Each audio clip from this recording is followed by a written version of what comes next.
చంద్రబాబు అణచివేత చర్యలతో రాష్ట్రంలో ప్రజాస్వామ్యం ప్రమాదంలో పడిందన్నారు వైఎస్ జగన్.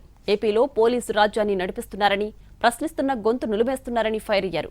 గుంటూరు జిల్లా పొన్నూరు నియోజకవర్గం మామిళ్లపల్లిలో కాపు సామాజిక వర్గానికి చెందిన రైతుల పరామర్శకు వెళుతున్న తమ పార్టీ నేతలు జోగి రమేష్, జూపుడి ప్రభాకర్, అంబటి మురళితో పాటు పలువురు నేతలు, కార్యకర్తలపై పోలీసుల దాడి అత్యంత హేయనీయమైందని తెలిపారు.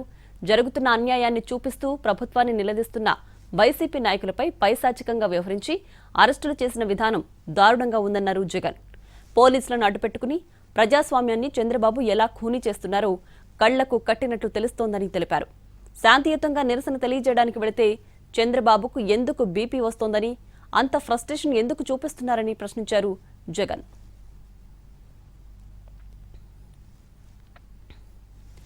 మొక్కజొన్న కనీస ధర 2,400 రూపాయలైతే ఈ ఏడాది 1,400 నుంచి 1,600కు కూడా రాలేదు.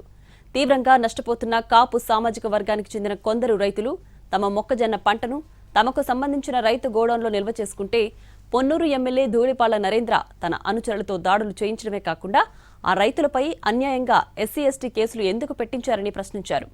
కనీస మద్దతు ధర 2,400 రూపాయలకు కొనుగోలు చేయకపోతే ఎవ్వరూ ప్రశ్నించకూడదా అని అడిగారు. రైతులకు సంఘీభావంగా మామిళ్లపల్లి ఎవరు వెళుతున్నా వారిపై పోలీసులతో దాడులు చేయించి అరెస్టులు చేస్తారా అని ప్రశ్నించారు.